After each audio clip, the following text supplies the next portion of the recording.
മൈക്കോമാനിയ എന്നൊരു മാരക രോഗത്താൽ ബുദ്ധിമുട്ട് അനുഭവിക്കുന്ന ഒരാളാണ് നമ്മുടെ സാംസ്കാരിക മന്ത്രി സഖാവ് സജി ചെറിയാൻ. ഈ രോഗത്തിൻ്റെ ലക്ഷണം എന്ന് വെച്ചാൽ മൈക്ക് കാണുമ്പോൾ സ്വയം മറക്കും, വായി തോന്നിയതൊക്കെ വിളിച്ചു പറയും.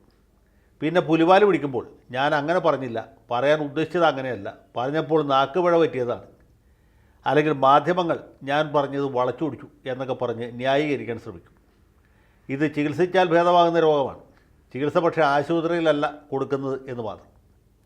ഏതായാലും സഖാവിന് ഈ രോഗം കലശലാണ്. അതുകൊണ്ട് അദ്ദേഹം പലപ്പോഴും പുലിവാല് പിടിച്ചിട്ടുമുണ്ട്.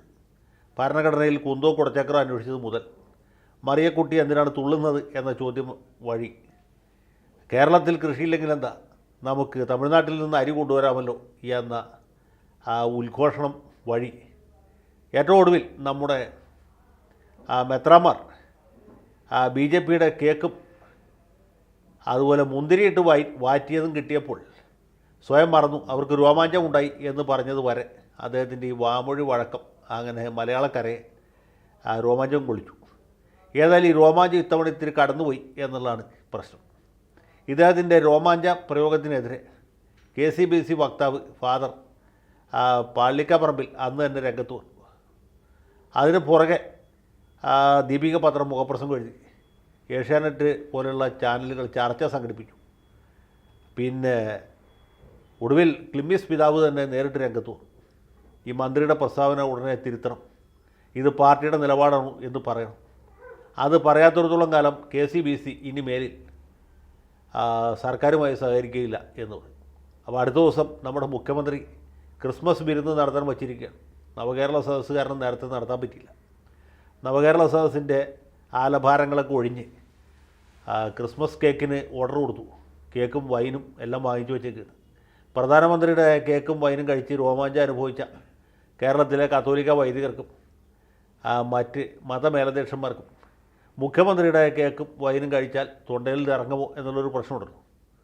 അത് കഴിച്ചാൽ രോമാഞ്ചം ഉണ്ടാകുമോ ഇല്ലയോ എന്ന കാര്യത്തിൽ നമുക്ക് തർക്കമുണ്ടായിരുന്നു.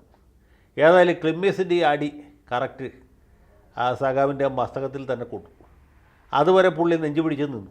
ക്ലിമ്മൻ്റെ ഭാഗത്തു നിന്ന് ശക്തമായൊരു അടി വന്നപ്പോൾ സജി ചെറിയാൻ ഇരുന്നു പോയി. അതിനു മുമ്പ് തന്നെ ജോസ് കെ മാണിയും റോഷി അഗസ്റ്റിനും സഖാവിനെ തള്ളിപ്പറഞ്ഞു. വാസവൻ പോലും നമ്മുടെ സജി ചെറിയാനെ സഹായിക്കാൻ വേണ്ടി മുന്നോട്ട് വന്നില്ല. കേരള കോൺഗ്രസ് ജോസഫ് ഗ്രൂപ്പുകാരാണെങ്കിൽ, അതുപോലെ കോൺഗ്രസ്സിലെ നമ്മുടെ പ്രതിപക്ഷ നേതാവ് സതീശനടക്കമുള്ള ആളുകൾ, ഇവരെല്ലാവരും തന്നെ സജി ചെറിയാൻ്റെ പുറത്ത് പൊതുയോഗം കൂടി. അപ്പോഴൊക്കെ അദ്ദേഹം പിടിച്ചു. മുഖ്യമന്ത്രി ആണെങ്കിലും സജിയെ പരോക്ഷമായിട്ട് ന്യായീകരിക്കുന്ന രീതിയിലുള്ള പ്രസംഗമാണ് തൃക്കാക്കരയിൽ നവകേരള സദസ്സിനിടയിൽ നടത്തിയത്. പക്ഷേ ഇത്ര വലിയ പ്രശ്നമാകും, കടന്നൽക്കൂട്ടിൽ കല്ലിട്ട പോലെ ആകും എന്ന് പുള്ളിയും വിചാരിച്ച് കാണില്ല. ഏതായാലും സഖാവ് സജി ചെറിയാൻ ഇത്ര ആയപ്പോഴത്തേക്ക് വീണ്ടും വിചാരമുണ്ടായി. ആരണ്ട് എഴുതി കൊടുത്ത ഒരു പ്രസ്താവന തപ്പി തടഞ്ഞാണെങ്കിലും പുള്ളി വായിച്ചു. വടക്കേ ഇന്ത്യയിലും വടക്ക് കിഴക്കേ ഇന്ത്യയിലും ഒക്കെ ക്രൈസ്തവർ ഭയങ്കരമായി പീഡിപ്പിക്കപ്പെടുന്നു.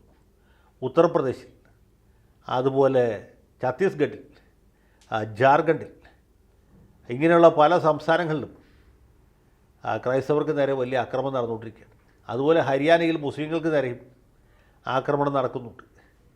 ഇങ്ങനെ പുള്ളി പറഞ്ഞ് ഈ സംസ്ഥാനങ്ങളൊക്കെ BJPയാണ് ഭരിക്കുന്നത് എന്ന് ചരിത്രപരമായൊരു കണ്ടുപിടുത്തം കൂടി പുള്ളി നടത്തി. ഛത്തീസ്ഗഡിൽ കഴിഞ്ഞ ദിവസം വരെ കോൺഗ്രസ് ആയിരുന്നു. ജാർഖണ്ഡിൽ ഇപ്പോഴും ജാർഖണ്ഡ് മുക്തി മോർച്ചയാണ് ഭരിക്കുന്നത്. ഹേമന്ത് സോറനാണ് അവിടെ മുഖ്യമന്ത്രി. അപ്പോൾ സജി ചെറിയാൻ പഠിച്ച സമയത്ത് ഇത് മാറി, അന്ന് BJPയാണ് ഭരിച്ചത്. അവിടെ ഭരണമാറ്റം ഉണ്ടായതും മുഖ്യമന്ത്രി മാറിയതൊന്നും സജി ചെറിയാൻ അറിഞ്ഞിട്ടില്ല. പുള്ളി എഴുതി കൊടുത്ത ആളും ഇത് അറിഞ്ഞിട്ടില്ല. എഴുതി കൊടുത്ത് വായിക്കാൻ മാത്രമാണ് മൂപ്പില ചെയ്തത്. അതെന്തുമാട്ടെ, വടക്കേ ഇന്ത്യയിലും വടക്ക് കിഴക്കേ ഇന്ത്യയിലും പ്രത്യേകിച്ചും മണിപ്പൂരിൽ ക്രൈസ്തവർക്ക് നേരെ വലിയ അതിക്രമങ്ങൾ നടക്കുന്നു. മരിച്ചവരുടെ പേര്, കത്തിക്കപ്പെട്ട വീടുകളുടെ എണ്ണം, ഇതൊക്കെ പുള്ളി അവിടെ പറഞ്ഞു. ഇങ്ങനെ വലിയ പീഡനം നടന്നുകൊണ്ടിരിക്കുമ്പോൾ ആ പീഡനത്തെക്കുറിച്ചാണ് അദ്ദേഹം പ്രതികരിച്ചത്. പറഞ്ഞ കൂട്ടത്തിൽ അബദ്ധത്തിൽ എന്തുപറ്റി, ഈ മെത്രാന്മാർ പോയി കഴിച്ച മുന്തിരിയിട്ട് വാറ്റിയ വൈനെക്കുറിച്ചും, വാറ്റി ഉണ്ടാക്കുന്ന സാധനത്തിന് നമ്മൾ ചാര എന്ന് പറയുക, വൈൻ ഉണ്ടാക്കുന്നത് വാറ്റിയിട്ടല്ല. അത് സജി ചെറിയാൻ അറിയാത്തതാണോ, ഇനി അടിച്ച സാധനം മാറിപ്പോയിട്ട് തെറ്റുപറ്റിയതാണോ എന്നറിയില്ല. എന്തോ ആട്ടെ, വൈനിനെക്കുറിച്ചും കേക്കിനെക്കുറിച്ചും പറഞ്ഞത് തെറ്റായിപ്പോയി. അത് പറയാൻ പാടില്ലാത്തതായിരുന്നു. പറഞ്ഞതിൽ ആർക്കെങ്കിലും എന്തെങ്കിലും ബുദ്ധിമുട്ട് തോന്നിയിട്ടുണ്ടെങ്കിൽ അദ്ദേഹം ഖേദിക്കും. ഈ ഒരു ഖേദത്തോടെ അദ്ദേഹത്തിൻ്റെ ഈ 2023 വാമൊഴി വഴക്കം അവസാനിച്ചു. 2024 പുതിയ നമ്പറുകൾ നമുക്ക് പ്രതീക്ഷിക്കാം. കാരണം ഇദ്ദേഹത്തിൻ്റെ രോഗം കലശലായതുകൊണ്ട് ഇവിടെയൊക്കെ നിൽക്കാനൊരു സാധ്യതയുമില്ല. ഏതായാലും സഖാവ് സജി ചെറിയാൻ തെറ്റ് തിരുത്തി അതുകൊണ്ട് ക്ലിമിസ് പിതാവ് അടക്കമുള്ള ആളുകൾ മുഖ്യമന്ത്രിയുടെ വിരുന്നിൽ പങ്കെടുക്കും എന്നാണ് ഞാൻ വിചാരിക്കുന്നത്. അല്ലെങ്കിൽ ഈ തിരുമേനിമാരും പിതാക്കന്മാരൊന്നും അങ്ങനെ ഈ വക വിഷമം മനസ്സിൽ വയ്ക്കുന്നവരല്ല.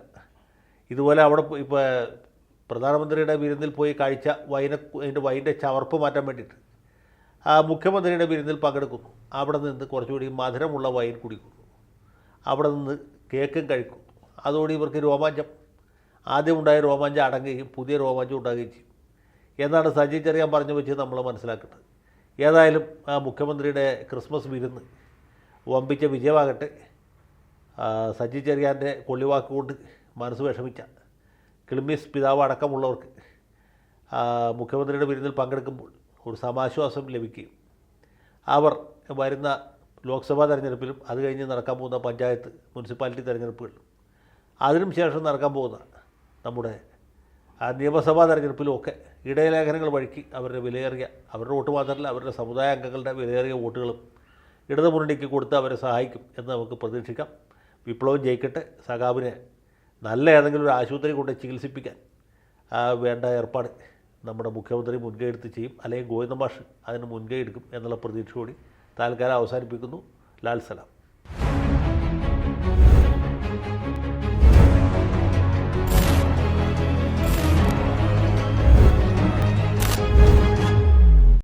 കൂടുതൽ വാർത്തകളും വിശേഷങ്ങളും നിങ്ങളിലേക്ക് എത്താൻ ABC മലയാളം സബ്സ്ക്രൈബ് ചെയ്യുക, ബെൽ ബട്ടണും അമർത്തുക.